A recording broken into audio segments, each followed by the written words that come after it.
Okay, let's unpack this. Today, we are undertaking a really critical deep dive. We're looking into a profoundly common human experience. I think everyone knows it.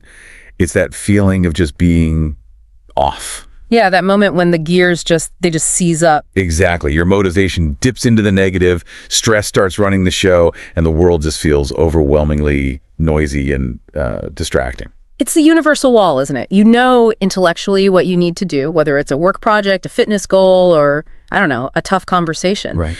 But the energy or the focus or just that pure self-belief, it simply isn't there to push forward. It's gone.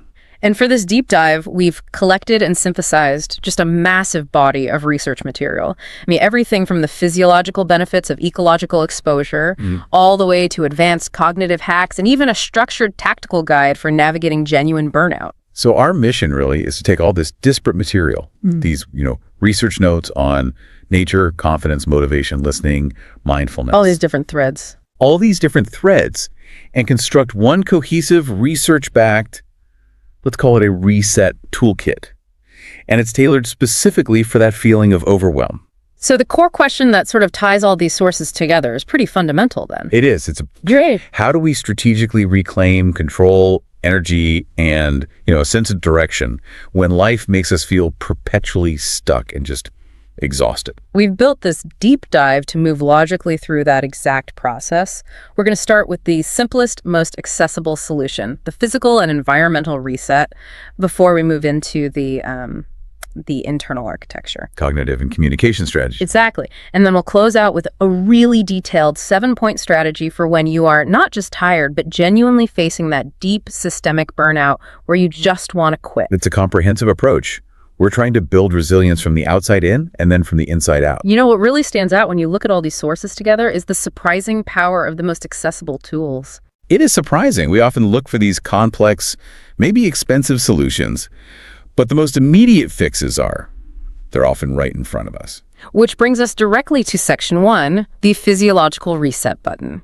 We're starting with something that on the surface feels, almost redundant to mention. Just getting outside. Just getting outside. It sounds too simple to be profound, as we noted in the material. Yeah. And yet the research we reviewed confirms that strategic nature exposure is, and I'm quoting here, essentially free high-impact therapy. And that phrase, high impact, that's crucial. The sources detailing the hard science of green space, they consistently show that this is not just a mood booster. This is a measurable neurological intervention. Okay, so whether you're intentionally hiking, cycling, gardening, or just, sitting on a park bench for a picnic. Even that, you are triggering a massive system shift in your body. But why? I mean, shouldn't we challenge this a little bit? We've all been told to take a walk. What's the specific mechanism here that moves this from, just anecdotal advice to hard science? That's where the analysis of the mechanisms gets really, really interesting. It works on several layers. First, you have the chemical regulation. Okay. The science overwhelmingly confirms that nature exposure actively lowers cortisol. The stress hormone. The primary stress hormone, yeah. It keeps your body locked in this chronic state of fight or flight, and that just hijacks all your cognitive resources. So you can't think straight. You literally can't. Yeah. And when you enter a natural, non-threatening environment, your parasympathetic nervous system, that's your rest and digest system, it gets a signal to activate. That drop in cortisol is like an instant exit ramp from that chronic high alert state. So we're not just feeling calmer. Our actual blood chemistry and our hormonal balance are literally changing based on the scenery. Exactly. And in parallel with that chemical suppression of stress, the research shows this fascinating elevation in dopamine levels. Dopamine, okay. Now, we have to be careful here about which kind of dopamine. It's not necessarily the cheap pleasure dopamine we get from scrolling social media. Right, the instant gratification hit. No, this is the seeking and motivational dopamine. This elevation provides that immediate, subtle lift in mood and focus that you need to re-engage with difficult tasks, so you get a double benefit. So you're reducing the negative chemical drivers while at the same time increasing the positive forward-looking ones? You got it. It's a 1-2 punch. The sources documented, and this was funny, an embarrassingly long list of concrete benefits. It moves far beyond just feeling a little less stressed. It really does. Beyond that fundamental chemical balance, what are the key lifestyle improvements that start to manifest pretty quickly? The measurable lifestyle gains are massive. First off, we see significantly better sleep quality, which is, that's the absolute foundation of resilience. If you're not sleeping, nothing else works. Nothing. We also see sharper, more sustained focus. This links into something called attention restoration theory. Okay, what's that? It suggests that natural environments allow for this effortless, kind of soft fascination, which rests the cognitive resources we use for demanding directed attention, like staring at a screen all day. So looking at trees is literally recharging your focus battery. That's a great way to put it. Furthermore, people consistently report stronger relationships. Yeah. And maybe that's because when our nervous system is calm, we become far less reactive. More present. More present and better listeners. The list just goes on. I think the biggest barrier for the audience here, for anyone listening, is feeling like they need to plan some epic weekend wilderness trip to get these benefits. And that's the critical misconception that the source is strongly debunked. The power is in the accessibility. The source is often referred to it as microdoses of nature. Microdoses, I like that. You absolutely do not need extensive time in the wilderness. The impact curve is front-loaded, so the largest, most immediate gains happen in the first few minutes. Can we get specific on that duration? What's the minimum viable product here? Specificity is key, you're right. The research shows that as little as 10 conscious minutes of fresh air, where you are actively looking at natural elements like trees, grass, water, that can shift your entire chemistry. Just 10 minutes. It's a rapid reset of your physiological state. Yeah. But the intentionality of those 10 minutes, that's what matters. It's not just walking from your office to your car, right? It's paying attention. We had one particularly compelling piece of source material, an anecdote from a listener who adopted a really focused micro-adventure habit. Can you share the mechanics of that one? Yeah, this was fascinating. This individual was suffering from chronic anxiety related to a high-pressure job. They couldn't commit to long workouts or meditation sessions, the usual advice. Life gets in the way. It does. So their habit was simply 15 minutes in the same park during their lunch break. Phone off, just focusing on the light and the sounds. That's it. And the change was remarkable. They reported their anxiety levels plummeted within 6 weeks. This wasn't achieved through, complex pharmacological or psychological interventions. It was just consistently prioritizing a brief environmental change that allowed their vagus nerve to regulate and their cortisol to subside. So the big takeaway here is if you are feeling overwhelmed, before you even dive into complex mental strategies, just check your environment. Start there. Change your environment for 10 minutes, trigger that chemical shift, and then you have a calmer baseline from which to address the mental hurdles. You're optimizing the external to regulate the internal. Precisely. And that leads us perfectly to those internal hurdles, doesn't it? Because once the body is calm, we have to deal with that relentless internal narrator that so often sabotages our progress. The confidence problem. Exactly. Nothing derails momentum faster than self-doubt. The second we dip into overwhelm or complexity, that little voice just surfaces with maximum volume. And it's always telling you you're not smart enough, you're not prepared enough, you're going to fail. Right. And this confidence problem doesn't just reduce your motivation, it can paralyze action altogether. The material we synthesize here provides a really crucial reframing on this. I think we often treat confidence as some kind of magical, inherited personality trait. Either you have it or you don't. Like you're born with it. Yeah. But the clear consensus from neuroscience and psychology is definitive. Confidence is not a trait. It is a skill. And it's a skill built through specific, repeatable actions. It's the byproduct of demonstrated competence backed by internal belief. That's a great summary. So if it's a skill, that means it has a methodology. The sources break this down into 4 extremely actionable pillars, creating what they call a skill stack for building that inner fortitude. Let's not just list them. Let's really dig into how they work, starting with Pillar 1, mastery experiences. Mastery experiences are the absolute engine of confidence. It's all about stacking small, manageable wins. The psychological mechanism is really straightforward. Okay. These experiences provide irrefutable internal evidence that you're capable of learning, executing, and completing tasks. So if you can reliably complete a tiny goal, like what? Give me an example. it could be anything. Debugging a small piece of code, successfully executing the first 5 minutes of a difficult workout, or consistently hitting a small personal objective, like drinking a glass of water first thing in the morning. You create momentum. This isn't just about completing easy tasks, though, is it? There has to be some level of challenge. Otherwise, the win just feels hollow. You've hit the key nuance there. Yeah. The challenge level has to be just right. If the task is too easy, the mastery experience is negligible. If it's too hard, you face failure and demotivation. The Goldilocks zone. Exactly. We're aiming for tasks that require focused effort, but are highly likely to result in success. That allows you to gradually increase the difficulty over time. This process literally builds belief through tangible physical proof. And that directly erodes the fundamental premise of the internal critic, which is that you are incapable. You're replacing the critic's fiction with your own facts. Okay, moving on to pillar 2. Vicarious learning. This is the power of watching people like you succeed. Why is that relatability so important here? Vicarious learning works because it dismantles psychological barriers. When we only look at these distant, ultra-successful figures, the billionaires, the Olympic champions, the outliers, they often seem superhuman, and our brain just registers their success as unattainable. But vicarious learning is most potent when the model is relatable. A peer, a colleague? Someone who came from a similar background with similar resources. Seeing them succeed makes the task feel psychologically obtainable. It shortens the distance between your current state and your desired state. So it shifts the internal narrative from only geniuses can do this to something like, if they can map out that process, I can learn to do the same. Precisely. It makes it real. All right. Pillar 3 is social persuasion. This involves surrounding yourself with positive encouragement and, as the sources say, cheerleaders. But in a world that's so full of toxic positivity, how do we make sure this pillar is actually helpful and not just hollow flattery? That's a necessary distinction to make. True social persuasion is not empty praise. It's encouragement that's rooted in observed fact and a belief in your capacity for growth, not just praise for the outcome. So it's specific. It has to be. A curated circle of support people who genuinely understand your ambition and your struggles acts as an external anchor.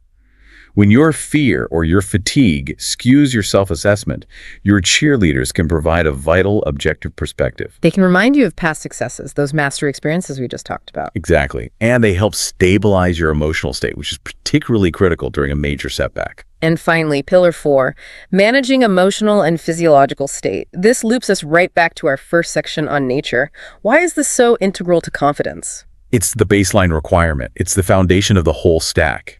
You simply cannot execute the cognitive function necessary for confidence if your body is running on adrenaline and high cortisol. It's all connected. Confidence requires a fundamental state of calm. If you are hijacked by high alert, a physiological state of emergency, the prefrontal cortex, the seat of rational thought and planning, is essentially deactivated. It goes offline. So by actively calming the nervous system through nature or structured breathing or dedicated relaxation, we allow rational thought to take precedence over that reflexive, fear-based reactivity. That's it. The 4 pillars are a true stack. You stabilize the body, you gain evidence of your capability, and you surround yourself with belief. It's a system. Now let's talk tactics for the biggest internal saboteur. Yeah. The inner critic, this relentless narrator who just replays our failures on a loop. It needs to be managed, not eliminated. Absolutely. You can't just wish it away. We need specific intervention tools, and the sources pointed toward foundational cognitive behavioral therapy, or CBT techniques. One really high leverage hack is practicing third-person self-talk. Let's illustrate this clearly. If a listener just blew a major presentation, the internal first-person self-talk is often devastating. It's, I am incompetent, I always freeze under pressure, and I'm going to fail the next assignment. A total catastrophe narrative. So how does the third-person shift change that process? When you refer to yourself by your own name, or as you create immediate psychological distance. So instead of I am a failure, the thought shifts to something like, Okay, let's use me. Host speaker. Host speaker, you handled a difficult situation. That was a high-stakes environment, and this outcome provides clear data on what needs to change for the next one. You've successfully managed high-stress situations before, and you can map out a new plan. That reframes the entire scenario. It's so much less emotional. It is. By externalizing the critique and the encouragement, you bypass the intense emotional load that comes with first-person self-talk. You're essentially giving yourself the same non-judgmental coaching you would easily offer a friend. And that preserves your core sense of identity and capability, even after a massive setback. It protects it. And linking back to that mastery pillar, we have the most concrete, proactive technique for managing that critic: evidence logging. Yes, this is the anti-narrative strategy. If the inner critic specializes in obsessively replaying failures, you must specialize in obsessively recording wins. Fighting fire with fire. Exactly. The simple, non-negotiable action is writing down 3 things, 3 small, medium, or large things that you nailed this week. And this isn't a vague journal entry. These are factual, measurable proof points. And when do you consult this log? When you're feeling good about yourself? No, absolutely not. You consult the log when self-doubt flares up. The log becomes your arsenal of facts to combat the critic's emotional fiction. When you feel zero momentum, you open the log and you see the tangible proof points reinforcing that your capability exists. It's essential for consistency, especially when confidence wanes. We should briefly touch on the physical side again before moving on. The power pose. I know the research on hormone changes it's mixed. If the science is a bit shaky, should we really be recommending it? Or is this just feel-good advice that distracts us from the truly measurable tools like breathing and nature? It's a necessary challenge. And you're right, some of the high-profile studies on physiological changes, like immediate shifts in testosterone or cortisol levels, have faced methodological scrutiny and replication issues. Okay. However, the sources emphasize that the behavioral and the placebo effects are irrefutable. So it's a mind hack, not necessarily a hormonal hack. Exactly. Think about it. If adopting an expansive, strong posture, standing tall, hands on hips, makes you feel more assertive and reduces slouching, it actually changes your behavior in a high-stakes moment. And that behavioral shift can improve your actual performance. And how others perceive you. So even if the effect is 100% psychological and placebo-driven, the resulting feeling of assertiveness is valuable fuel when you're facing stress. We're interested in tools that change behavior, and this qualifies. That makes a lot of sense. Confidence is about controlling your internal narrative and your physiological state. But so much of feeling confident relies on clearly understanding the world around you, especially when you are operating in new or high-velocity environments. It does. And this leads us directly into advanced communication and linguistic hacks. This is a huge unspoken source of anxiety for so many people. If you are not a native speaker of the language of your industry, or even if you're just operating in a dense, jargon-heavy field, feeling like you're perpetually missing critical information is profoundly isolating. Oh, absolutely. Half the battle of feeling confident and integrated is actually catching the rapid, slang-filled native speech. If you've ever been in a fast-paced meeting or a lively group conversation where you catch maybe 60% of the vocabulary, but you completely miss the joke, or the critical subtext, or the nuance. you know that feeling of instant incompetence. Yes. And that lack of comprehension just tanks all the careful confidence work we just discussed. And the problem isn't usually the vocabulary itself, it's the mechanics of rapid native speech. When native speakers talk quickly, they're not pausing between every word and enunciating clearly. They actively glue words together and swallow half the sounds. It's language efficiency, but it's a comprehension nightmare for the non-native or the unprepared ear. A total nightmare. Let's get technical here, because this is the core of this section of the deep dive. The sources mention 4 key linguistic phenomena that make real-world speech so difficult. We need clear examples for each one, starting with connected speech and liaisons. Okay, so connected speech occurs when the final sound of one word merges seamlessly with the initial sound of the next.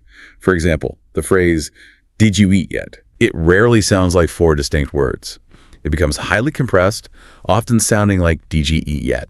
The hard separation just disappears, and the brain struggles to segment that audio stream into discrete units. And liaisons, what's that? Liaisons are the linking sounds that get inserted to smooth transitions between vowels, often an R or a W sound. Think of a phrase like law and order. Okay. If you say it fast, you often insert a little W sound between the 2 words to link the final vowel of law to the initial vowel of and. It makes the flow smooth, but it adds an unexpected sound that can derail a listener who's expecting perfect enunciation. Okay, now for the heavy hitters. Reductions and elisions. Reductions are incredibly common, particularly for what are called function words, small words like to, and, for, of. These words are almost never spoken in their full stressed form in rapid speech. So like going to becoming gonna. That's the classic example. Or I've got to go, reducing down to I got to go. If you learned a full form in a textbook, you may not even register the reduced form in a real conversation. And elisions are the ultimate difficulty, right? That's when sounds or even whole syllables are completely dropped to increase speed. Yes. A classic example is the middle T in the word exactly, which often disappears entirely. It becomes exactly, or the phrase I don't know often becomes I don't know. And the brain, which relies on predictive pattern matching, misses that key auditory cue, and that throws off your comprehension. It completely throws it off. These phenomena mean that merely studying vocabulary is only 50% of the battle. You need specific training to tune your ear to this rapid, compressed stream of sound. Which is why the sources provided 3 powerful, actionable techniques designed specifically to train the brain for this reality. Hack number 1 is shadowing. How does that work? Shadowing is deceptively demanding. It involves repeating speech immediately after hearing it. You're trying to mimic the intonation, the rhythm, and the speed of the speaker almost instantly, often just half a second behind them. What's the mechanism that makes this better than just passive listening? You're simultaneously engaging 2 massive brain centers, the auditory processing center, which is listening, and the motor processing center, which is speaking. You are forcing your brain to acknowledge the true speed and compression of the language. And then you're training your mouth and your ear to work together without that cognitive lag of internal translation or formal grammatical analysis. It forces motor memory integration of the speech rhythm. If your mouth can reproduce the sounds accurately and quickly, your ear will learn to recognize them much faster. Okay, the second hack is thematic listening. Right. So instead of randomly consuming content, a political debate one day, a cooking show the next, you deliberately focus your listening sessions around a very narrow subject or theme for a week or 2. So technology, finance, historical documentaries, something like that. Exactly. How does that increase comprehension? It creates predictability. By focusing on one theme, your brain rapidly acquires the specialized vocabulary, the common phrases, and the predictable linguistic patterns associated with that theme. So when those words reappear, your brain needs dramatically less processing power to recognize them amidst all the noise of connected speech. And that frees up cognitive resources to focus on the tricky phonetic reductions and elisions we talked about. Contextual prediction significantly improves your comprehension speed. And the third technique, which leverages modern media technology, is speed adjustment training. This technique uses the playback settings on tools like YouTube or podcast apps for tactical comprehension training. The cycle is very specific. First, you slow the audio down to 0.75x speed. Why slow it down? Isn't that counterintuitive? You slow it down to catch all the detail, the grammar, the subtle pronunciation nuances, the full form of the words that you normally miss when your brain is scrambling to keep up. This provides the detailed structural input, the blueprint. I see. And then the critical second step. Then you intentionally speed it up to 1.25x speed.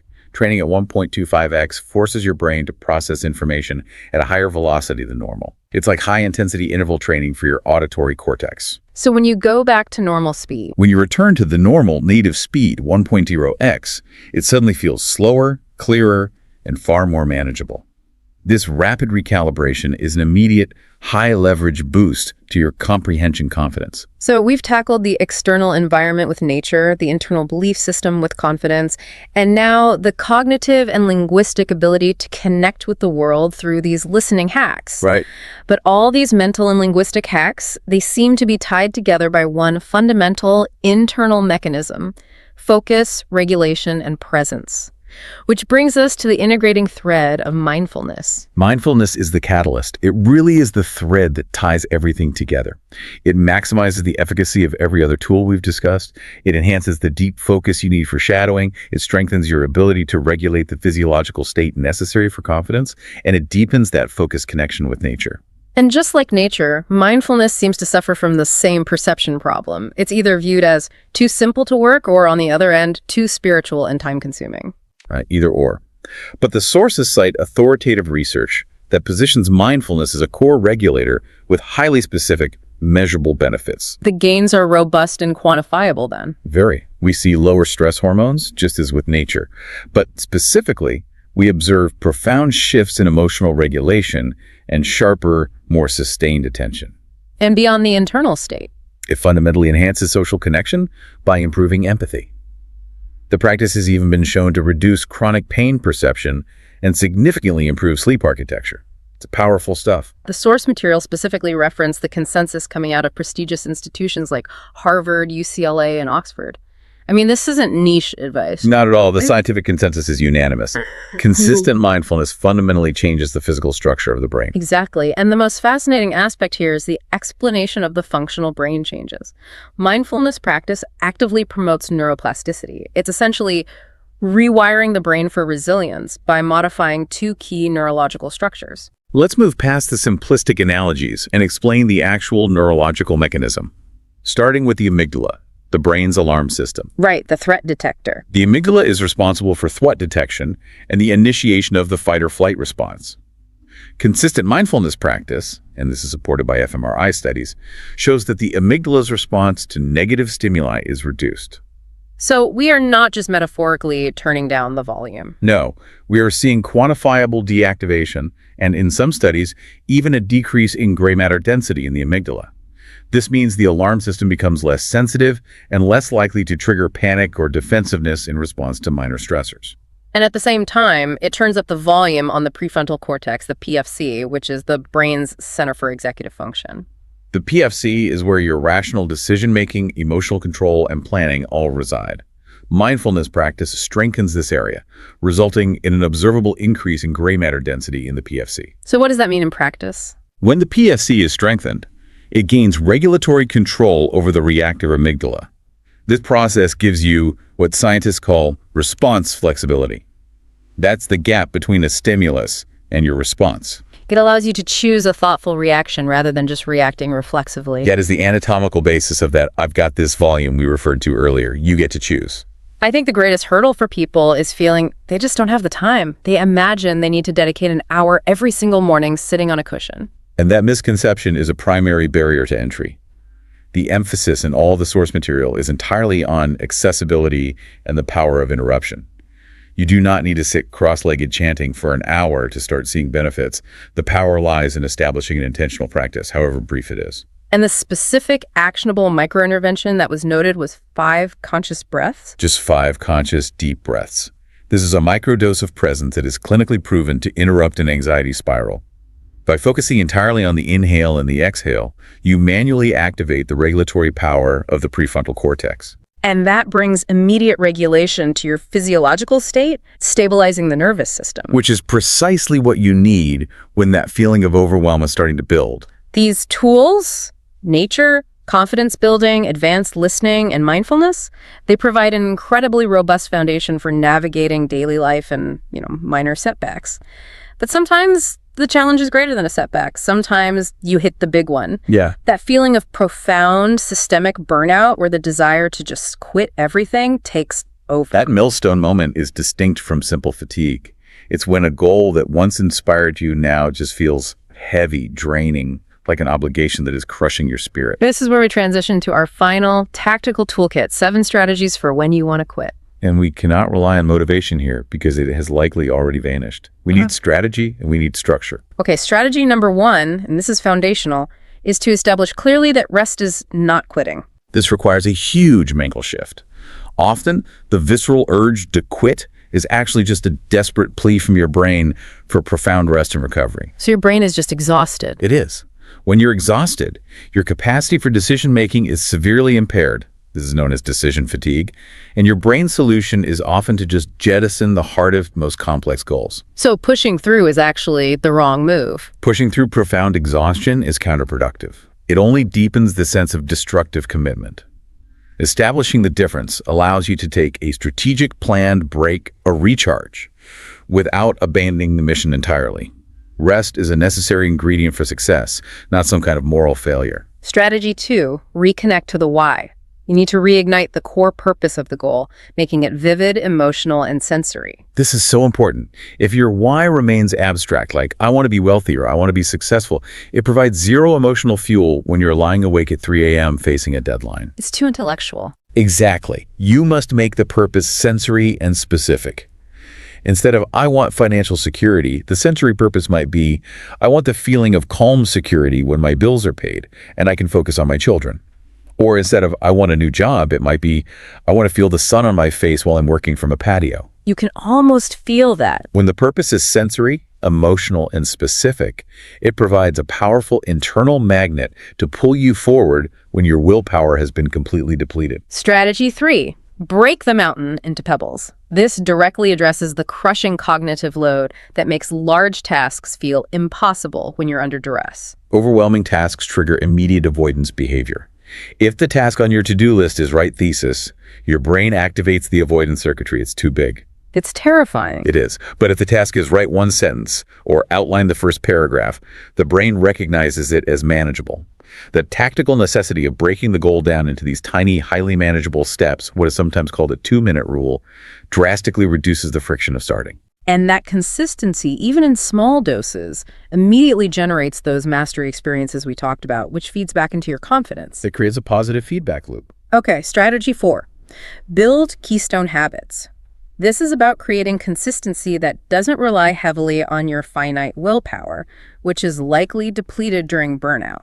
A keystone habit is a small change that naturally initiates a positive chain reaction. It's a habit that requires minimal effort to initiate, but provides maximum organizational or mental benefit. Can you give an example? A great one is set out tomorrow's clothes before bed. That takes minimal willpower, but it sets the stage for a smoother morning. It reduces decision fatigue, it increases the likelihood of an on-time start, and it often leads to other beneficial habits, like packing your lunch or writing down your first 3 priority tasks for the day. So we are aiming for identity-based habits, small actions that reinforce the identity of the person you want to be, requiring zero internal debate. Use it to it. Strategy 5. Reframe failure as data. This is critical to stopping that spiral of self-judgment that leads to quitting. When you are burnt out, failure is almost always internalized as a personal shortcoming. You think, I missed the deadline because I am fundamentally lazy or incompetent. Right, it becomes about who you are. This strategy forces objectivity by applying the scientific method to your setbacks. You must view the failure, the missed goal, the poor performance, not as an identity statement, but as objective information. So instead of I am a failure, you shift to hypothesis. My current schedule and method of work were ineffective. Data collected. I missed the deadline. Conclusion, this method failed. Now, what variable do I adjust? Time of day, environment, accountability partner for the next attempt. That radical objectivity separates your identity from the outcome. It preserves your confidence and allows you to continue moving forward based on evidence, not on emotion. Strategy 6 involves 2 complementary parts. Curate your circle and track progress. How do these combat that feeling of being stuck in quicksand? When you are exhausted and ready to quit, your internal perspective is deeply flawed. You have cognitive tunnel vision. Curating your circle means relying on that social persuasion we discussed earlier.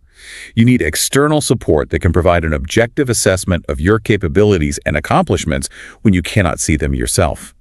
This combats the isolation. And the tracking progress part. That combats the illusion of stagnation. Burnout makes it feel like you have achieved 0 forward momentum. By actively logging how far you've come, even logging the tiny pebbles you crushed in strategy 3, you provide concrete, factual evidence of motion.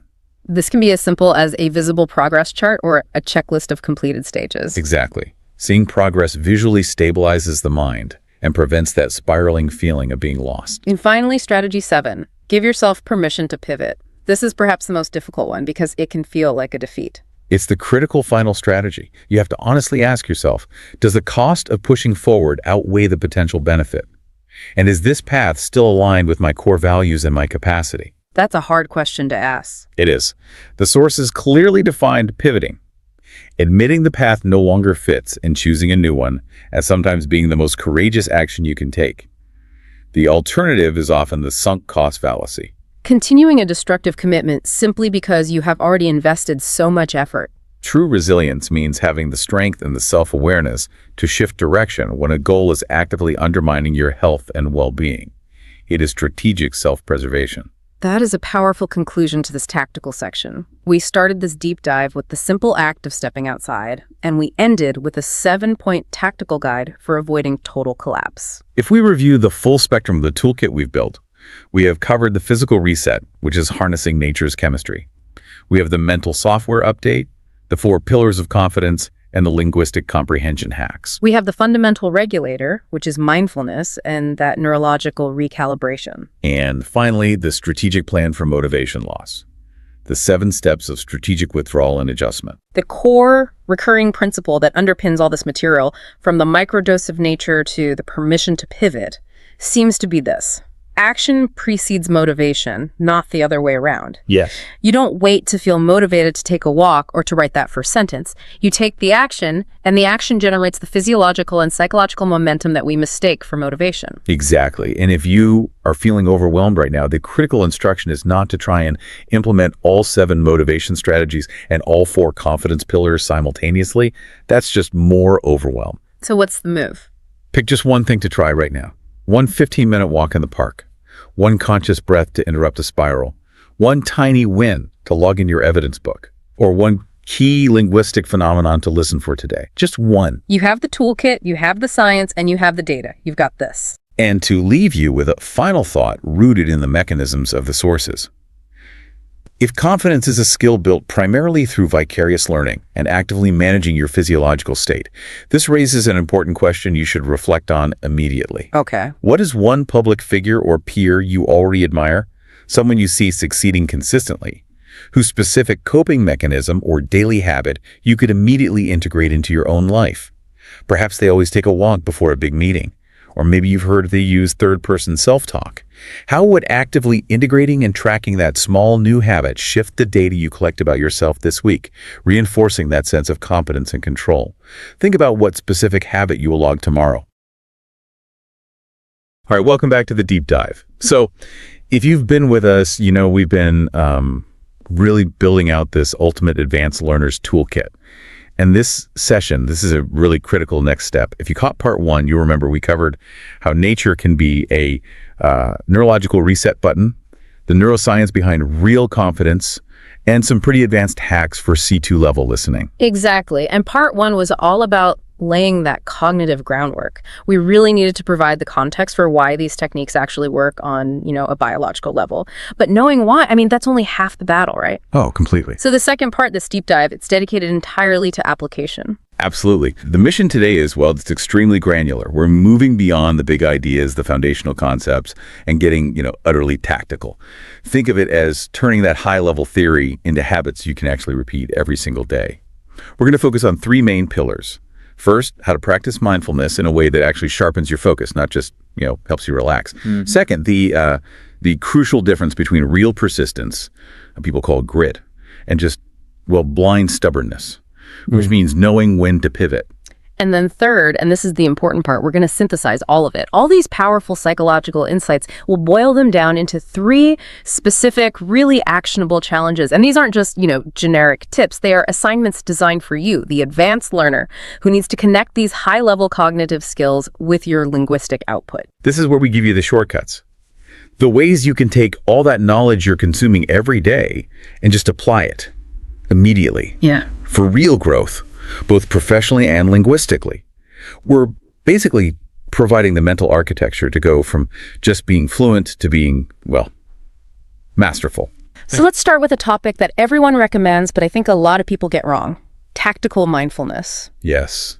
And it's so important that we start by correcting the biggest and probably most frustrating misunderstanding about that. Okay, so the moment someone even thinks about trying mindfulness, they run into this huge myth, this idea that you have to empty your mind. Okay. So they sit down, they try to shut off that inner voice, the to-do list, the worries, what's for dinner. Everything. And they fail instantly. And then they walk away thinking, my mind is just too busy for this. I'm bad at mindfulness. And that feeling, that immediate sense of frustration, that's exactly what trips up so many brilliant people. It makes them believe the whole practice is unattainable. Or worse, that it's only for people who are, naturally calm. The reality is your brain is a thought-producing engine. That's its job. It plans, it predicts, it analyzes, it spins stories. Trying to just stop that. It's like trying to stop your lungs from breathing. You're just fighting your own biology. So if the goal isn't an empty mind, what is it? What's the real tactical objective here? The tactical objective is just observation. Mindfulness at its core is about observing all that chaos, that stream of thoughts, without getting swept away by it. It's about creating this intentional distance between you, the observer, and the thought itself, and making that shift from being consumed by a thought to just noticing it. That is probably the highest leverage skill you can develop. Okay, let's break down the analogy that really makes this click. Because that difference, fighting a thought versus observing it, that's everything. Yeah, so we often use this analogy of a busy highway. It works really well. The highway analogy, right. I like that one. Exactly. So just, imagine all your thoughts. I mean, all of them. The anxiety, the self-talk, the deadline. All the noise. All that noise, yeah. Imagine them as cars just speeding past you on the highway. Now, if you're standing in the middle of the highway, you're in danger. You're completely consumed by the movement. If you try to chase a specific car, you're just wasting energy and you lose all perspective. But mindfulness practice puts you on the overpass. Precisely. You're safely up on the overpass, just watching the whole flow of traffic down below. And when a car speeds by, let's say it's a worry about a presentation next week, you just acknowledge it. There's the thought about the presentation. But you don't jump in the car. You don't grab the wheel and start driving the anxiety. Right. You just observe its speed, its color, and you let it pass under the bridge. And then you bring your attention back to your anchor, which is usually just the feeling of your own breath. That distinction is so critical, especially for high performers. Because when a really powerful negative thought shows up, our instinct is to get tangled up in it. We personalize it, and suddenly it's dictating our entire emotional state. But by staying on that overpass, you start to realize that a thought is just. It's a fleeting psychological event. It has no real power over you unless you choose to engage with it. So the skill here is observation without attachment. You're not trying to suppress the thought, which is impossible, and you're not following it down the road, which is exhausting. And that's tactical. It trains your focus to be directed by you, not hijacked by whatever random thought pops up. Okay, let's ground this in the science for a second. We're not just talking about some abstract idea here.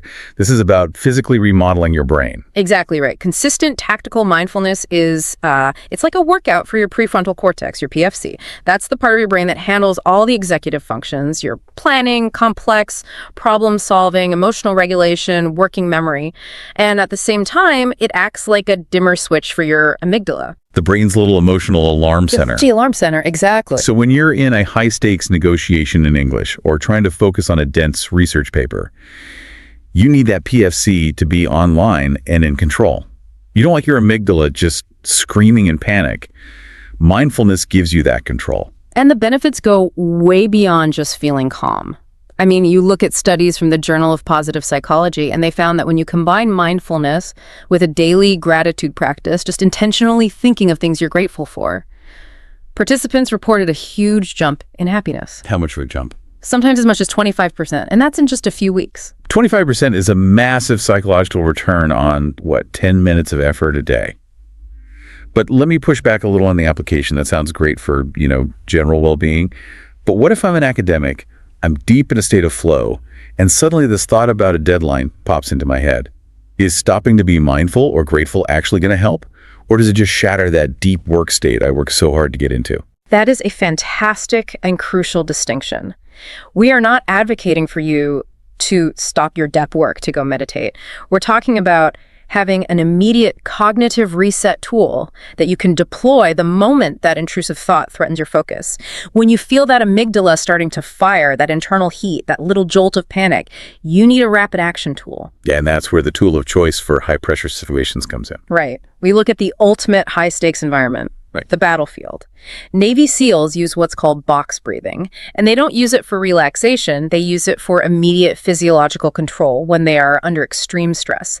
It's a concrete, actionable way to interrupt that whole fight or flight spiral. So walk us through the technique. How does box breathing work, and what's the mechanism that makes it so effective for someone facing, say, intellectual pressure? So it's named for its perfect four-part symmetry, just like the four sides of a box. First, you do a gentle, deep inhale through your nose for a count of 4.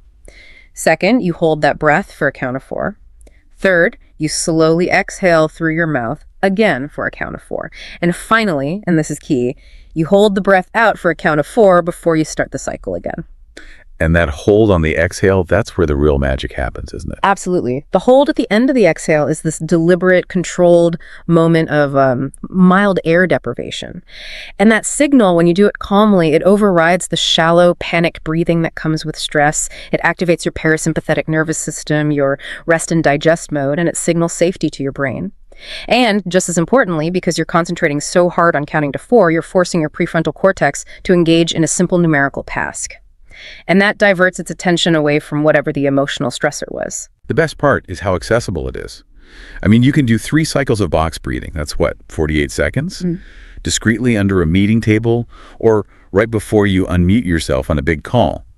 It's a way to get back in the driver's seat cognitively without anyone even knowing. Okay, so now let's layer on the linguistic complexity. How can an advanced learner use this mindfulness practice to also sharpen their language skills? This is where it gets really interesting. We start talking about generic stress, and we start using advanced psychological vocabulary to define what's happening inside our own heads. A C2 level learner shouldn't just say, I feel bad. They need to be able to accurately diagnose the resistance they're seeing from that overpass. Okay, give us the terms. What language can we use to label, and by labeling, disarm that internal chaos? The first one, and probably the most debilitating for any kind of intellectual work, is ruminative thought. This is that repetitive negative dwelling. It's the mental hamster wheel. It just spins and spins, reinforcing itself, usually focused on past mistakes. I should have done this better. I always do that. I'll never catch up. It's always backward looking. And what's the second big category we need to be able to spot? Cognitive distortions. These are patterns of irrational thinking that literally warp how you see reality. They aren't just negative thoughts. They're structurally flawed ways of processing information. And the most destructive one for an ambitious person is what you call catastrophizing. Exactly. Catastrophizing is when you take one small isolated event, maybe you miss one deadline, or you misuse one idiom in a meeting, Right. and you immediately blow it up into a global life-altering conclusion. Because I stumbled over that phrase, everyone thinks I'm incompetent and my career is over. That's the voice of the distortion. That's it. But the power comes the moment you can just put a label on it. As soon as you can say, oh, that's a ruminative thought, or I'm catastrophizing right now, you strip away its emotional power. It stops being a command and just becomes an object you can observe. And that leads us to the advanced challenge question. This is the lever you pull when just labeling it isn't quite enough. When that big negative thought shows up, you challenge it directly. You ask, is this thought supported by empirical evidence, or is it just conjecture? Let's define those terms because they matter. Empirical evidence means verifiable fact. It's measurable data, something you can prove. And conjecture is just a guess, an opinion, a fear that's built on emotion or worst-case speculation. So when you hold up that catastrophizing thought and ask, is there any empirical evidence that using the wrong preposition one time will cause my career to collapse? The answer is always immediately no. So you're turning mindfulness from this passive calming exercise into an active critical thinking tool. You're using metacognition to regulate your emotions. So how do we take all this really powerful theoretical toolkit and actually integrate it into a busy life? We use the dead time, the moments in the day we usually just waste on scrolling or passive listening. And we got a perfect example of this from a listener, Alex in Berlin. He targeted his daily commute. Alex realized his commute was just this period of, low-level stress and mindless scrolling. So he decided to flip it, to turn it into his daily mindfulness and language power-up session. Instead of just consuming content, he turned his focus outward. He used that principle of observational mindfulness, but he added a twist. Instead of just noticing his surroundings, he started narrating them in English, forcing himself to use advanced vocabulary to describe what he was seeing. Right. He took the sensory input, the sound of the wind, the sight of the leaves, and he forced his brain to produce an elevated description. He wasn't allowed to use simple words. So for instance, Alex told us he wouldn't just think, the trees look nice. Instead, he'd train himself to say, either out loud or internally, something like, the canopy above the avenue is displaying a mesmerizing mosaic of russet and gold hues, the light filtering through the leaves with a subtle, almost ethereal quality. Just listen to that vocabulary. Canopy, avenue, mesmerizing mosaic, russet and gold, ethereal. That is C2 vocabulary being used in the moment, tied directly to a mindful observation. He's calming his nervous system by grounding himself in the present, and he's forcing deep linguistic retrieval and sophisticated sentence construction at the same time. It's just a brilliant dual-purpose hack. It replaces that useless screen time with a powerful session that sharpens your mental edge and accelerates your fluency by forcing you to articulate complex ideas spontaneously. The challenge is simple. Look at your immediate environment and describe it with the highest level vocabulary you can find. And it forces you to be precise. It's not enough to be vague. You have to hunt for the perfect verb, the most specific adjective, which is the very definition of advanced fluency. Okay, so that handles the internal chaos. Yeah. But what happens when, even with all these tools, you just hit a massive wall? We have to talk about that painful line between persistence and just being stuck. And this transition is so important because often That moment when we feel the urge to quit is exactly when that cognitive distortion of I must be failing is screaming its loudest. We have to acknowledge that feeling when persistence just feels pointless and the temptation to just throw in the towel is overwhelming. Yeah, and our culture, especially in, competitive fields, it tends to just glorify persistence, never give up. But there's a real trap in that. I mean, if you're using a strategy that clearly isn't working, never quitting just means you've committed to failing for a very long time. That's the critical distinction. And for this, we have to turn to the work of Angela Duckworth on grit.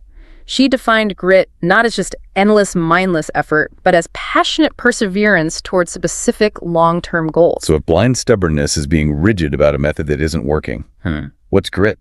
Grit is being rigid about the long-term objective. The person with grit is incredibly flexible in their tactics. When they hit a wall, they don't say, I should give up on the goal. They say, this study method isn't working. I need to find 5 new methods and try them all until I break through. Okay, let's make that concrete for our listeners. Let's say a learner is trying to understand a really complex economic concept and the textbook is just not working for them. The stubborn learner says, I have to reread this chapter 20 more times, even though I'm understanding less each time. They're committed to the failing strategy. But the gritty learner says, okay, the concept is the goal. The textbook is not working.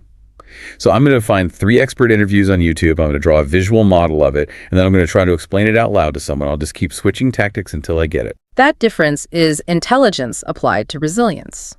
True persistence requires strategic flexibility. You have to audit your approach constantly and ask, is this specific action getting me closer to my goal? And if the answer is no for a while, persistence demands that you change the action, not abandon the goal. So when you hit that resistance, when you're debating whether to push through or pivot, the first thing you have to do is stop and perform a really brutal audit of your why. Where is your motivation actually coming from? Exactly. We're testing for your source of energy. Is your effort being fueled by extrinsic rewards or by that deeper, more sustainable well of intrinsic fulfillment? So extrinsic is all the external stuff, right? Praise, a raise, a job title, avoiding looking bad in front of people. And those are powerful, but they can really crumble the second the work gets tedious or the reward seems far away. Yeah, if your why is extrinsic, your energy just plummets when you hit friction because the immediate return on investment feels too low. Intrinsic motivation, on the other hand, is fueled by internal satisfaction, the joy of mastering something, the fulfillment of understanding a difficult idea, the feeling of personal growth. When your why is intrinsic, the challenge itself becomes part of the reward because it's helping you build the identity you want for yourself. And this is why when you hit that wall, you have to engage in what we call reframing the narrative. You're literally changing the language you use to describe the task, shifting from an external burden to an internal benefit. Let's use the example of a long, boring financial report you have to write. The negative extrinsic thought is, I have to finish this report. My boss is waiting. This is just tedious, busy work. That just creates exhaustion. But the reframed intrinsic narrative would be something like, this report isn't just a document. This is a chance for me to hone my analytical skills, to practice my C2 financial vocabulary, and to pave the way for that leadership role I'm aiming for. That's a profound shift. It's subtle, but it's profound. It transforms the task from a chore that's being imposed on you to a voluntary investment that you are making in yourself for your own growth. And that intrinsic connection, that's the fuel for grit. Now, to keep that connection strong, we have to talk about visualization. But we need to visualize the effort, the process, not just the win at the end. Right. That's the mistake so many people make. They just picture themselves with the promotion holding the diploma. And yeah, that gives you a little emotional boost, but it does absolutely nothing to prepare your mind for the struggle that's coming. We have to visualize the process, the grind. A 2018 study in Frontiers in Psychology showed that visualization can boost self-efficacy, your belief in your own ability, by up to 20%. But that boost comes from successfully visualizing yourself, overcoming the obstacles, not just sailing to the finish line. So for an advanced learner, let's apply this to a really high-stakes situation.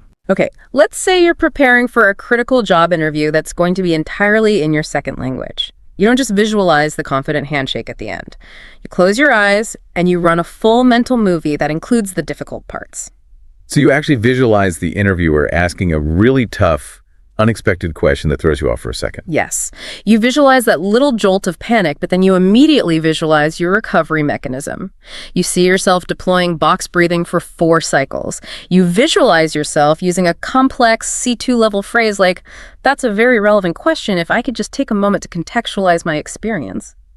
You see yourself structuring your answer with phrases like, "on the one hand, but on the other hand," to show you can handle complexity. So you're visualizing the successful execution of the process, the composure, the specific linguistic moves, the advanced vocabulary. By mentally rehearsing the hard parts, you're priming your brain to know exactly what to do when the real pressure hits. We have to get past this think positive idea of visualization and embrace something more like plan for friction, execute mastery visualization. But even with all the grit and visualization in the world, the cognitive load of advanced learning is it's immense. If you don't structure your rest, you're not going to get grit. You're just going to get burnout. We have to state this as a core principle. Rest is not the absence of work. It is an active, tactical part of the training cycle. You wouldn't expect an athlete to lift weights for 8 hours straight. They have defined rest periods for muscle recovery. Our brains need the same thing for memory consolidation. And to make rest tactical, we can lean on proven methods. The Pomodoro technique is still the gold standard for this kind of focused work. And the discipline is the whole point. 25 minutes of pure, laser-focused work, no interruptions, followed by a mandatory 5-minute break. After 4 of those cycles, you take a longer 15 to 30-minute break. The value isn't just the timer, it's the promise. Your brain knows a break is coming soon, which makes it much easier to stay focused during those 25 minutes. And during those short 5-minute breaks, there's a really powerful psychological tool we can use that ties right back to our mindfulness talk, the ACT technique of diffusion. Diffusion, which comes from acceptance and commitment therapy, is just an intentional strategy to create psychological distance from thoughts that are causing you distress or sabotaging you. You're using the break to actively shed the mental residue from the work you just did. Okay, can you give us a detailed example? How is diffusion different from just arguing with a negative thought? Sure. Let's say you finish a 25-minute block and you're stuck on the thought, "I am a failure because I wasted 5 minutes on the news." The typical non-diffuse response is to fight it. "No, I'm not a failure. I need to be more disciplined. Why do I do this?" Which just amps up the negative emotion. But the diffused tactical response uses a kind of meta language. The diffused response is, "I notice my mind is offering me the thought that I am a failure." Or, "I am currently having the thought that this task is impossible." See how you insert those phrases. "I notice my mind is offering me." Or, "I am having the thought that who?"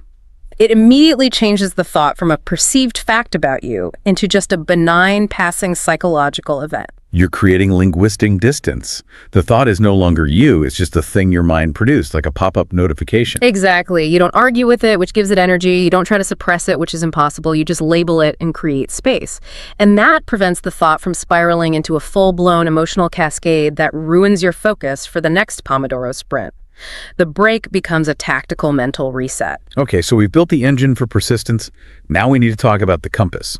What happens when all that gritty effort is pointed at a goal that turns out to be fundamentally wrong for you? We need to talk about quitting smartly, strategic abandonment.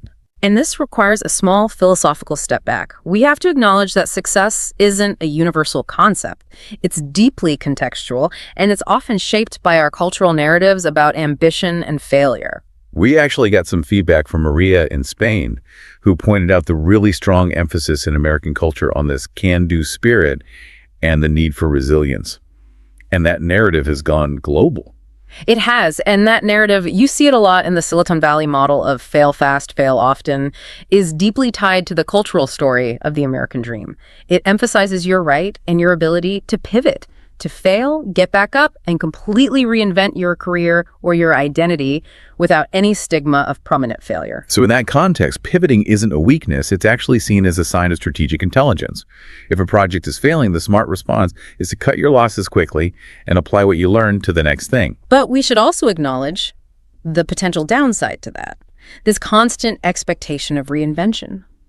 While it encourages boldness, it can also create pressure to always be chasing the next new thing, which can lead to burnout or a lack of real mastery in one area. Right. So the advanced learner has to find a balance, internalize the core benefit, which is the cultural permission to change course. If you realize 6 months into studying something that just doesn't align with your values, you are allowed, even encouraged, to change direction. That flexibility is a huge strategic asset. So let's define strategic abandonment very clearly. This is not laziness, it's not quitting when things get hard. It is the necessary, intentional process of surgically removing a goal or a commitment that's eating up your resources, but no longer serves your highest value purpose. The great strategic thinker Steve Jobs, he put it perfectly. He said, deciding what not to do is as important as deciding what to do. And that quote is the absolute essence of resource allocation. For every side project, every commitment you hold on to out of habit or obligation, you are implicitly saying no to something more important. Your deep work, your health, your core language goals. Strategic abandonment is about optimizing for clarity, not avoiding difficulty. The big question then is, how do you know if the goal is truly wrong for you? Or if you're just feeling normal, predictable resistance? We need some kind of metric. The first metric is the core values audit, and this requires some deep introspection. When a goal starts to feel draining or misaligned, you have to ask yourself, does this goal still contribute in a meaningful way to my 3 to 5 highest core values? Things like, creative expression, financial security, intellectual curiosity. Let's go back to that learner who is pursuing a really heavy statistical specialization. Let's say their core values are creative expression and broad communication, but the specialization is forcing them into this very dry, siloed work. If the answer to the core values audit is a clear no, then that path has to be abandoned, or at least minimized. You're not abandoning the pursuit of excellence. You're just optimizing the path toward the excellence that actually matters to you. And we can add a second metric to that, a more analytical one, the opportunity cost analysis. Excellent point. Opportunity cost is simply the value of the next best thing you're giving up. So the advanced learner has to ask, if I spend 10 hours this week on this misaligned goal, what higher value goal am I forced to sacrifice? And if the answer is you're sacrificing focused time on your most important skill, like getting to C2 fluency for a big international role, then the opportunity cost is just too high. So strategic abandonment is really an act of optimization. That year you spent on the wrong path. It wasn't wasted. Right. It was data gathering. It helps you refine your goals with more precision. It's about failing forward, not just failing in place. Okay, so we've covered the whole toolkit. Tactical mindfulness for stability, grit for persistence, and strategic abandonment for direction. Now let's condense all of this into 3 specific challenges you can start implementing this week. And these challenges are designed to integrate all those high-level psychological concepts directly into the daily habits that build C2-level performance. All right, challenge 1, tracking micro wins. The action here is super simple. Every day, just track 3 small wins. In a journal, a notes app, whatever. These are small successes, moments where you applied a skill, navigated a tough conversation, or even just resisted a bad habit. But here's the C2 level twist. The real goal is to force yourself to use sophisticated, high-level language to describe these wins. This does 2 things. It reinforces the achievement in your mind, which boosts your self-efficacy, and it forces vocabulary recall and complex sentence construction. So we want to ban phrases like, I did well in the meeting. We need elevated specific language. Let's use that template. So instead of writing, I finished the tough project on time, you document, today I successfully navigated a convoluted, high-stakes negotiation with a plum and concluded the project deliverables ahead of the stipulated deadline. That language is doing so much work. Convoluted implies complexity. Negotiation implies high stakes. And a plum, that one word packs in self-confidence and assurance. By using language that elevates the action, you solidify the win in your own mind. You're using a language challenge to build psychological resilience. Exactly. Okay, challenge 2, shadowing for fluency. This one targets a huge hurdle for even very advanced learners. Getting that native-like intonation, rhythm, and connected speech, the stuff that makes you sound natural. The action. Shadow a 3 to 5 minute clip of a dynamic speaker, like someone giving a TED Talk. You listen, and then you immediately repeat what they said, trying to match every inflection, every pause, every change in speed. And the focus here is critical. Don't think about the meaning of the words or the grammar. Your only job is to be an echo. Mimic the sound, the music of the language, and most importantly, the connected speech. Connected speech is how native speakers link words together. They reduce or drop sounds to maintain rhythm. And this is a huge barrier to C2 listening if you don't practice it. Simple examples like going to becomes gonna, sorta becomes sorta. But let's go a bit deeper on the mechanism here. Shadowing forces the muscles in your mouth, your tongue, your jaw to physically move in the patterns of English rhythm instead of your native language's rhythm. A great advanced example is a phrase like, I want to be able to talk about it. Spoken quickly by a native speaker, that becomes, I want to be able to talk about it. If you don't train your mouth to make those reductions, wanna bleda, you're always going to sound a little stilted. And more importantly, you won't recognize those sounds when you hear them in fast speech. 15 minutes of focused shadowing a day, and the improvement in your fluidity is just dramatic. Okay, challenge 3, mindful listening for empathy and comprehension. This is at the C2 level. This challenge brings our mindfulness section full circle, integrating it directly into your high-stakes conversations. It's about really listening to understand, not just waiting for your turn to talk. The action. In your next important high-level conversation this week, a performance review, a complex negotiation practice, paraphrasing back what the other person said before you give your own opinion. This is a huge cognitive lift for a C2 learner. It requires mindful attention, deep comprehension of nuanced arguments, and the linguistic agility to quickly synthesize and restate that complexity in your own sophisticated words. And we'd recommend using a specific linguistic structure to signal that you're doing this, to show your conversation partner that you've really engaged with their reasoning. Right.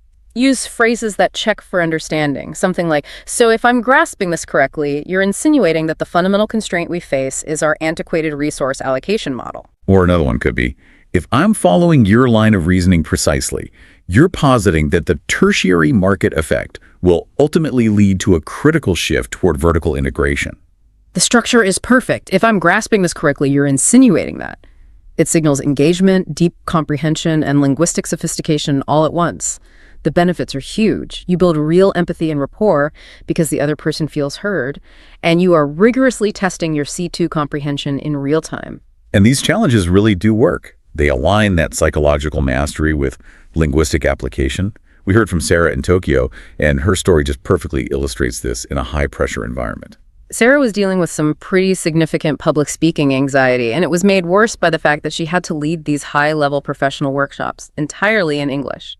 Her big breakthrough came when she stopped seeing her inevitable mistakes as permanent flaws. So instead of labeling them as failures, she strategically reframed every little misstep, a forgotten word, a weird transition, a slight stutter. She reframed them all as iterative feedback loops. That concept is the absolute essence of the strategic resilience we talked about. It completely depersonalizes the mistake. A failure is an emotional label. It triggers your amygdala. But iterative feedback is neutral, objective data that just informs your next attempt. It's an unemotional report card that says, okay, adjust the articulation here, or next time, use box breathing before the Q&A. And the result, she told us, was just phenomenal. By adopting that mindset, treating every public speaking gig as pure data collection, her anxiety became negligible. She wasn't afraid of making a mistake anymore because fear only exists when the mistake has a high emotional cost. When the cost is just data, the fear vanishes. And that shift allowed her to successfully lead a complex 2-day workshop entirely in English, a goal she had thought was impossible. What Sarah showed is that this toolkit, the reframing, the visualization, the mindful presence, the grit, it was the lever she needed to unlock the potential that was already there. So as we wrap up this deep dive, let's just reiterate the central takeaway. Thriving when things feel overwhelming isn't about chasing some illusion of perfection. It's about consistent, measurable progress. Real success, real mastery, it comes from stacking these small, intentional, strategic habits day after day. Yeah, use every tool in the kit. Use tactile mindfulness, that overpass perspective, to manage the internal noise. Audit your why to make sure your persistence is gritty and flexible. Use visualization to prepare for the grind, not just the win. And always build in strategic rest with techniques like diffusion, and have the intelligence to pivot when a goal no longer serves you. By stacking these practices, box breathing when you're stressed, using high-level language for your micro wins, practicing C2-level paraphrasing, you are building neurological and linguistic resilience at the exact same time. And we want to leave you with one final provocative thought to take with you and explore this week. Building on Sarah's powerful story, think about one specific goal, maybe one challenging task, or a difficult conversation that you have consistently treated as a failure or a source of anxiety. how might reframing that entire experience as pure, neutral, iterative feedback fundamentally change how you prepare for it and how you achieve it this week? Go and apply that knowledge. The tools are in your hands now. Thanks for diving deep with us. We'll see you next time. Welcome back to the deep dive. So if you've been with us for the last few installments, you've really put in the work. We've gone deep on, well, the whole advanced learner toolkit. We really have. We've covered the restorative power of nature, the whole neuroscience behind confidence, those pro-level listening hacks. Mindfulness mastery, and of course, how to outsmart that quitting impulse. Exactly. And that foundational work has been, well, it's been crucial. We've laid out these 5 core pillars. But we both know, and we've heard it in the feedback, that the real world doesn't just, pause because you learned a new concept. Not at all. In fact, for our listeners who are operating at such a high level, the challenges just seem to intensify. Time is. It's the scarcest resource there is. And that's the real friction point, isn't it? That's what we need to tackle today. Because if you're trying to schedule, say, 30 minutes for one tool, then another 20 for a different one. And 45 for a third. Right. You don't end up building resilience. You just build exhaustion. The edges start to fray and you feel like you're just, paddling as hard as you can to stay in the same place. The knowledge is there, but the application feels completely impossible when you're juggling a high-stakes job or, a C2 English goal and trying to have a personal life. So that's our mission today. We have to solve that fragmentation. We're moving from theory into practical, cohesive, and I think most importantly, deeply efficient integration. We're going to synthesize these 5 elements into an engine that actually works. We're going to tackle how to stack these habits, answer some of your really nuanced real-world questions. And most critically, we're going to give you a personalized 4-step blueprint for a reset ritual you can start using, immediately. This is all about incremental synergy. It's the shortcut to making thriving feel less like a struggle and more like just your second nature. So let's unpack this. Let's start compounding those advantages right now. Because at this level, if you're not integrating, you're basically competing against yourself. Yeah. Okay, let's start with that central challenge, that feeling of diminishing returns. You're putting in all this effort. It's a fragmented effort. Exactly. You're constantly shifting gears in your head. You might finish your language shadowing, but you feel tense because you immediately have to pivot to some stress-reducing technique. Which then makes you feel guilty because you're taking time away from work. Right. That tension. Yeah. That's the energy leak. When you treat all these things, mindfulness, confidence, learning, as separate, non-overlapping tasks, you dramatically increase the cost of starting each one. Your brain sees 3 different jobs, and that needs 3 different bursts of willpower. Exactly. The solution isn't to find more time. It's integration. It's creating what we're calling the reset ritual. Okay, so define that for us. What is a reset ritual, and how does it make you more efficient? It's essentially a layered routine. It forces 3, maybe even more, of these foundational tools to fire simultaneously. And it often uses just one single action, like literally just stepping out the door, as the main trigger. It's engineered efficiency. Okay, let's get specific. Let's use that potent example we developed for someone juggling language goals and stress. How do we stack, say, 5 tools into a non-negotiable 10 minutes at the start of the day? You engineer a chain reaction. So the main cue is stepping outside. But just before that, you establish 5 minutes of focused, mindful breath work. Like box breathing. Box breathing. 4-7-8, whatever works for you. You do that while seated. That's your mindfulness mastery piece. Then the routine shifts seamlessly. You put on your shoes, you step outside for a brisk walk. That's your dose of nature's restorative magic. So we're 2 for 2 already, and just the act of walking is getting the heart rate up, blood flowing, which we know is great for cognitive function. But where does the advanced learning come in? Well, while you're moving, you're not just passively listening to something. You're actively engaging in an advanced listening hack. Shadowing a short, complex piece of English, a podcast, an audiobook, maybe a philosophical lecture. You're matching the pace, the intonation, everything. And crucially, the physical movement helps anchor that linguistic memory way more effectively than just sitting at a desk. Okay, so in 10 minutes, I've hit mindfulness, nature, and high-level language practice. And I have to say, that feeling of getting 3 critical things done before the day even really starts, that's a huge psychological win. And that's the foundation for persistence, isn't it? It has to be. Absolutely. Yeah. And what's happening scientifically here is it's the power of compounding. We can point back to all the research on habit formation from places like the University of Pennsylvania. It's not just about scheduling. It's about how durable you make the neural pathways. So by stacking them, A leads to B leads to C, you're creating one single deep pathway. Exactly. The reward from A, which is that feeling of calm from the mindfulness, becomes the immediate cue for B, which is stepping outside, and so on. So wait, if I skip the breath work one morning, does the whole chain fall apart? It's not that it falls apart completely, but it's definitely weakened. I mean, we're aiming for resilience here, not, perfect rigidity. Right. But the beauty of stacking is that it lowers the cognitive load. It makes it easier to start the next habit. If you scheduled 3 separate 10-minute blocks, your brain has to fight that resistance 3 different times. By chaining them, you only fight it once. You become neurologically wired for efficiency.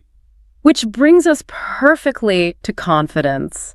Where does the neuroscience of unbreakable confidence fit into this little moving ritual of ours? We integrate that during the walk. That's where we deliberately practice what's called cognitive restructuring. We've talked about this before, but let's really unpack it. This isn't just, I'm great. No, not at all. It's an active process. You identify those negative automatic thoughts, that's the stress response talking, and you challenge them with accurate evidence-based affirmations. So it's a factual rebuttal. You're arguing with your own self-doubt using facts? Exactly. Let's say you're facing a high-pressure presentation. Your default inner voice might be screaming, I'm going to fail. My English isn't good enough. I'm not prepared. Classic automatic negative thought. Right. So your restructured affirmation, which you're saying to yourself while you're walking and breathing, has to be rooted in past verifiable success. Can you give us the specific script for that? What does that sound like? It has to be precise. So instead of a generic, I am confident, you counter that stress with evidence. Something like, I have successfully navigated convoluted high-pressure challenges before, specifically the Q3 audit.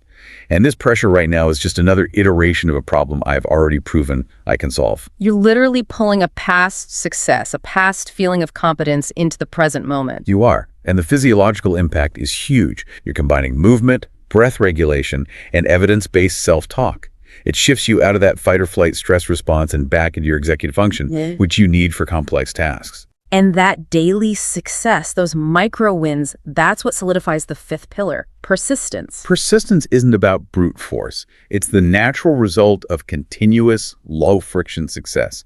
If you win that 10-minute battle every morning, you train your brain that showing up is actually easy and rewarding. Okay, so let's elevate this. For our C2 language learners, the people who are already fluent and are now pushing for that native level nuance, how does this ritual become a form of meta practice? This is where it gets really interesting. You turn the entire experience into a linguistic challenge. You move beyond just shadowing simple sentences, and you start using the ritual itself as the material for a sophisticated internal narration. So you're forcing your brain to use its most complex language tools to process what's happening to you in real time. Exactly. Yeah. The language moves from just functional to, philosophical. Instead of just thinking, I feel better, you describe the sensation using high-level evocative prose. Right. Let's go back to that sophisticated thought we touched on earlier. Something like, as the verdant foliage whispers secrets of resilience, I reaffirm my intrinsic efficacy, dispelling any vestiges of self-doubt. Okay, let's break that down. Look at the layers of advancement in that one sentence. First, the vocabulary. Verdant foliage, instead of just green trees. Intrinsic efficacy. That's specialized language from psychology or philosophy. It signals intellectual maturity. And the metaphor. Whispers secrets of resilience. You're connecting your internal state to the external world. That's personification, a mastery of metaphor. And then dispelling any vestiges of self-doubt. Vestiges is a fantastic C2 word, a trace, a remainder. And dispelling is a much stronger verb choice than getting rid of. So by forcing yourself to articulate your state with that level of complexity while you're moving and breathing and focusing, you're not just practicing vocabulary, you're making sophisticated thought processes automatic. The language itself becomes the mechanism for managing your stress and cementing your confidence.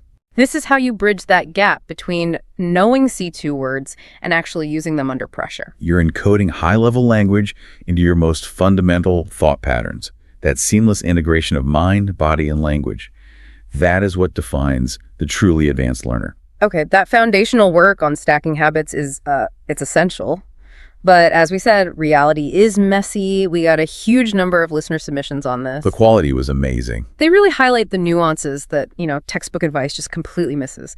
So we've picked 3 that really push the boundaries of how these tools interact with very specific, often culturally charged lives. And these questions force us to move past broad generalizations and really get into the specifics of cultural agility and micro-adaptation. Let's dive into the first one. This is from Luca in Italy, and Luca's challenge is, it's profound.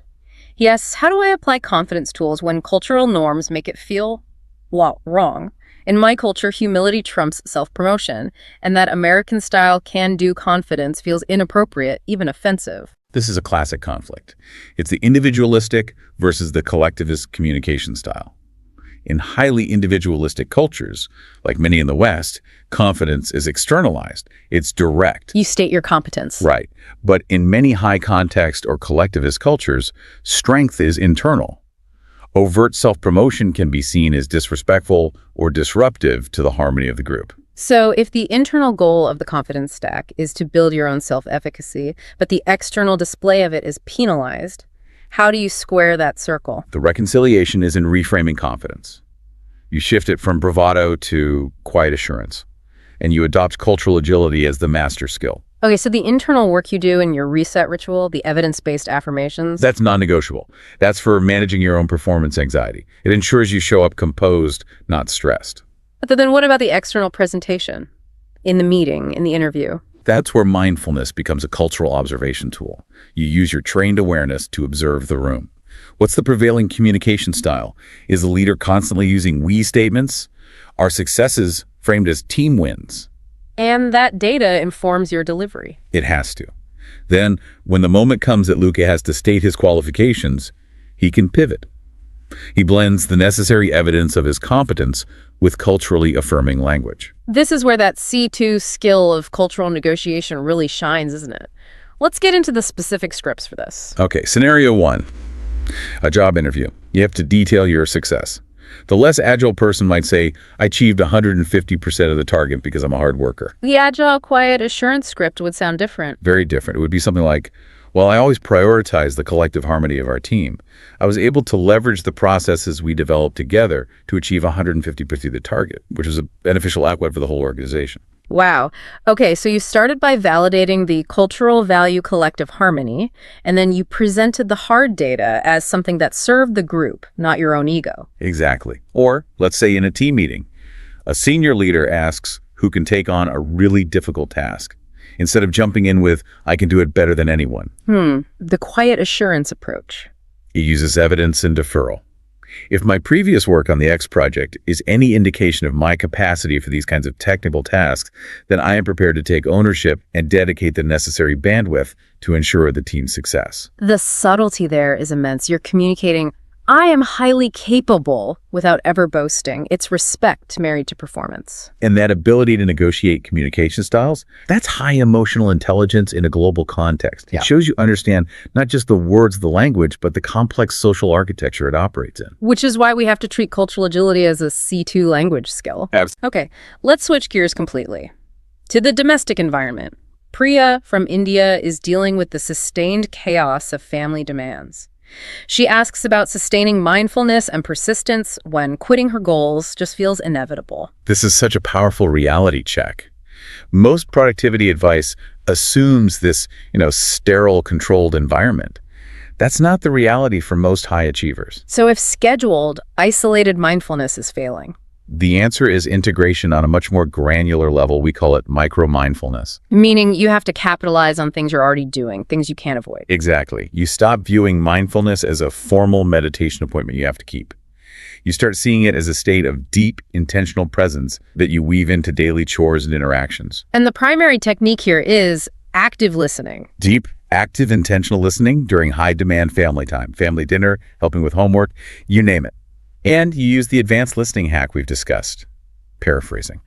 Because paraphrasing forces you to be mindful. You can't do it effectively if your mind is somewhere else. You can't. You have to concentrate 100% on their words, process the meaning, and then reflect it back accurately. And even in this context, we can elevate the language.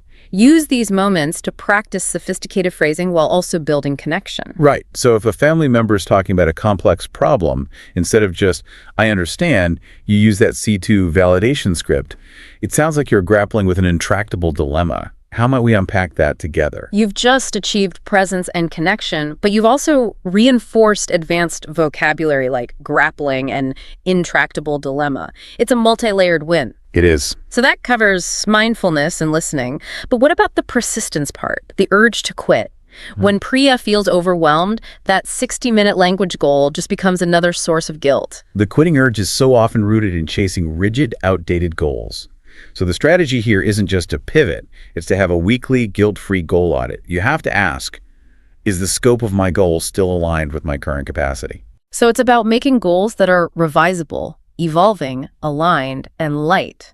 Our EAL goals, not just SMART goals. That's a great framework. If family chaos is taking an extra 2 hours of your day this week, your persistence goal has to pivot. Instead of abandoning the 60-minute language practice and feeling guilty, You revise it down. you revise it to a non-negotiable 10 minutes. The point isn't the volume, it's the consistency. It's about maintaining that neural pathway and getting rid of the feeling that you've abandoned your goal. You persist by showing up, even if the scope is drastically smaller. And what about bringing nature into this family chaos? How does the biology help here?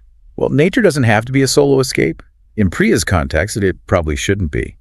There's a compelling study in psychosomatic medicine that found that shared outdoor time, even just a short walk together, is linked to lower inflammatory markers and decreased cortisol for everyone involved. So a 5-minute mindful walk is now a 10-minute mindful family walk. You're collectively lowering the physiological stress that's fueling the chaos in the first place. It's a pragmatic biological win-win. It allows the learner to frame self-care not as something selfish that drains family resources, but as a proactive strategy for the well-being of the whole group. Okay, last question. This is about advanced listening in a global context. Tomas from Sweden asks about the challenge of diverse, rapid accents and heavy slang in real-time conversations, especially on multicultural tech teams. This might be the most advanced listening challenge there is. C2 comprehension requires speed, adaptability, and cultural decoding. It is absolutely not enough to just understand standard BBC or NPR English. Right, you have to treat accents as, well, noise that needs filtering, and slang as high-context vocabulary. And the core tactic for this is semantic prediction. Semantic prediction.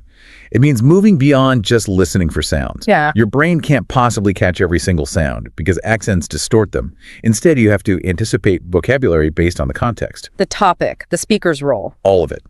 For example, if you walk into a meeting called Project Phoenix Scale Up, your brain has to immediately activate the jargon glossary for scaling. So you're predicting words like bottlenecks, leveraging synergy, pivot. Exactly.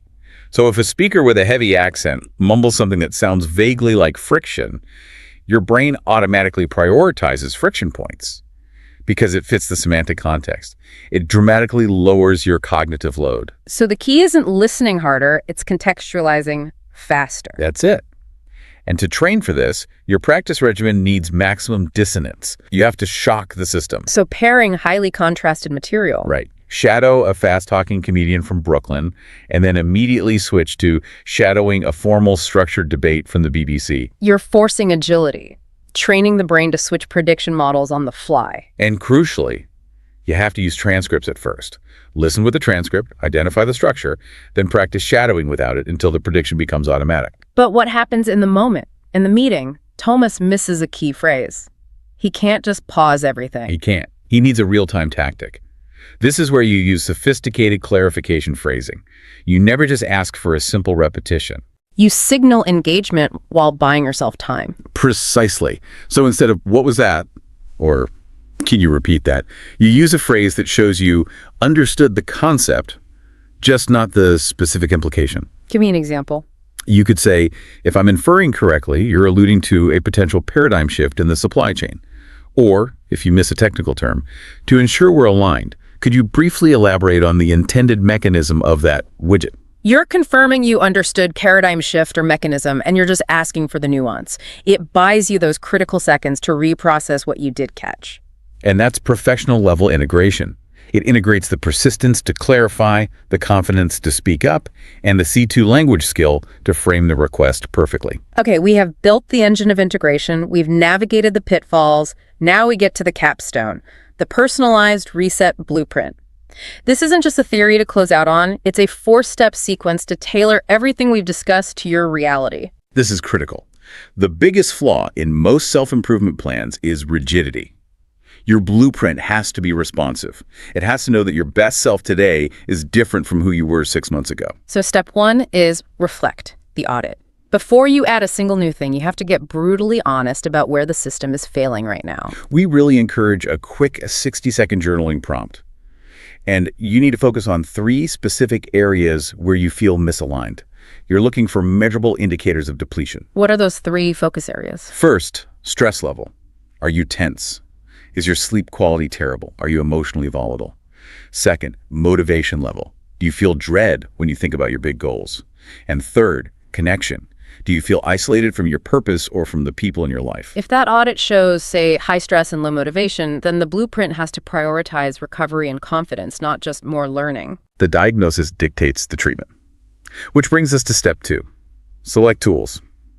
The menu. Once you know your deficits, you pick one low-friction tool from each of our 5 categories. And the key word here is minimalism. Pick the most accessible version, not the hardest one. Okay, let's run through those low-friction selections. For nature, a daily 5-minute walk. That's it. For confidence, stack one daily win. After any small success, consciously articulate the evidence of your competence to yourself. For listening, Shadow daily, but only for 10 minutes maximum. And use that diverse high-dissonance material. For mindfulness, box breathing, it's portable, it's immediate. And for persistence, set one micro goal. Just 10 non-negotiable minutes on your hardest task. You hit 10 minutes, you've won the day. and notice none of those take more than 10 minutes. The power isn't the time spent, it's the compounding effect. Which is why step 3 is integrate. The 7-day plan. This is mandatory. You have to intentionally link them into layered directives to build those efficient neural pathways. So your calendar entries have to reflect that integration. They're not appointments, they're structured commands. Right. So your entry for Tuesday might read, 7:30 a.m., box breathe, immediately followed by mindful walk with English shadowing, a firm confidence stack during the walk. Or for Friday, 5:00 p.m., 10-minute micro goal study, immediately followed by 5-minute family walk. You're creating a cognitive trigger. Completing the first thing automatically cues the next. It becomes one compounded habit. Okay, finally, step 4, track and tweak. Iteration. This is where we move beyond just tracking if you did it or not. Yeah. We need advanced metrics to see if it's actually working. Adherence is easy. But what are the impact metrics we should be tracking? Beyond just feeling better. You should track 3 levels. A physiological proxy, like your perceived energy level from 110 when you wake up, a cognitive metric, like your subjective focus during that 10-minute micro goal, and a linguistic metric, like noting one C2 word you successfully used in a conversation that day. That detail makes it objective. And the crucial advice here is if your data shows a tool is consistently draining you, Adjust it without guilt. if box breathing feels like a chore, switch to gratitude journaling. The principle mindfulness is the same, but the method is refined based on your personal data. And we have to add that final advanced flair, infusing cultural awareness, especially for our listeners in more collectivist societies. Right, we have to make sure this personal reset doesn't become a source of friction or shame. The framing is everything. If you're in a culture that values the group, you have to justify this self-optimization not as selfish, but as a duty to the collective. Give us the concrete examples of how to frame that. Internally and externally, you frame it as a means to higher group efficacy. I'm doing this focused routine to keep my cognitive bandwidth optimal, which directly benefits the team. Or in the domestic context. I'm taking these 10 minutes so that I can return with greater emotional regulation and be fully present for the family's needs. It aligns your personal growth with your communal responsibility. It does. And the core message through all of this is constant. Thriving is iterative. Rigidity is the enemy. Your goal is to be resilient enough to constantly adjust your blueprint, to embrace the flux of life so your tools always serve your evolving self. Hashtag tag outro. So we've taken these 5 powerful but often isolated concepts: nature, confidence, listening, mindfulness, persistence, and we've shown how they really have to be woven together. Woven into a single, compounded, and highly efficient daily strategy. The final synthesis seems pretty clear. True advanced learning. It's about more than just accumulation. It's defined by holistic integration. It's about getting to a level of flow where optimizing your mind and body is seamlessly integrated with your pursuit of high-level professional goals. You're not just a language learner anymore. You're leveraging your advanced skills as a mechanism to process and manage your entire complex life. That integration, that's the ultimate C2 skill. So here's one final provocative thought for you to take away as you start building your own blueprint. If thriving is truly iterative, how can you shift your thinking from this mindset of perpetually fixing a problem? I need to fix my confidence, or I need to fix my lack of time. To the dynamic skill of just embracing the flux. Think about that. What foundational, rigid assumption about your current routine? Maybe the idea that failure means you have to stop, or that all progress has to be linear. What assumption is now ready to be shed in favor of this new, layered, iterative approach? We really encourage you to take immediate action on this. Define your personalized blueprint using those 4 steps. Reflect, select, integrate, and track and tweak. And commit to a simple, low-friction 7-day experiment. Start today. Because at this level, knowledge isn't power. Applied, integrated knowledge is the only power that truly scales. Thank you for joining us on this deep dive. Go out and embrace the flux. We'll see you next time.